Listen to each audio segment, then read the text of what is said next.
ઇન્ફોસિસથી વાત કરું શરૂઆતથી પ્રીતિબેન, તો મને એવું લાગે છે કે જે કાતે એક્શનના જે ઘટના રિપોર્ટ આવ્યા અને એ પછી લગભગ આજે તો આઈટી સેક્ટરમાં આપણે લગભગ બધામાં તેજી જોઈ છે.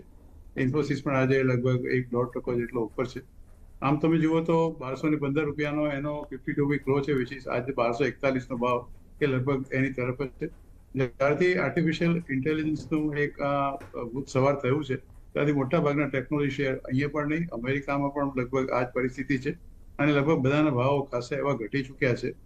પણ અમેરિકા ઇન્ફોસિસે ઓલરેડી જો એની સાથે ઓલરેડી એ સાથે કરાર કરી લીધો છે અને નોર્મલી જ્યારે આ જાતની કોઈ નવી ઘટના ઘટે છે ત્યારે મોટાભાગની કંપનીઓમાં આ જાતનો ઘટાડો આવે છે અને ધીરે ધીરે બધી કંપની પોતાની રીતે જે નવા વાતાવરણને અનુકૂળ એડજસ્ટ કરી લેતી હોય છે. એટલે ઇન્ફોસિસ એમની પાસે છે એટલે હું ડેફિનેટલી એવું નહીં કહું કે એમની પાસે છે તો એ લોસમાં વેચે. થોડું ઘણું એમને હોલ્ડ કરી રાખે, થોડી ઘણી એમની પાસે સગવડ હોય તો આઈ વુડ સ્ટીલ એડવાઇસ કે તમે આ ચોક્કસ આ કંપનીના બીજા શેરો પણ બાય કરી શકો છો. થોડો લાંબા ગાળાનો અભિગમ તમે કહ્યો છે 2 થી 5 વર્ષનું, તો 1215 રૂપિયાનો 52 વીક લો તો આજે ખાલી 1240 રૂપિયા છે, 20 રૂપિયા આજે જ વધ્યો છે. તો તમે લાંબા ગાળા માટે એને એવરેજ આઉટ કરીને તમારા પોર્ટફોલિયોમાં ચોક્કસ રાખી શકો છો, એમાં કોઈ સવાલ નથી. So it's a good share, debt free company છે, ગુડ ડિવિડન્ડ આપે છે, બોનસ આપે છે, એટલે મેનેજમેન્ટ પણ બિલકુલ પ્રોફેશનલ છે. So nothing to worry, it's only matter of time.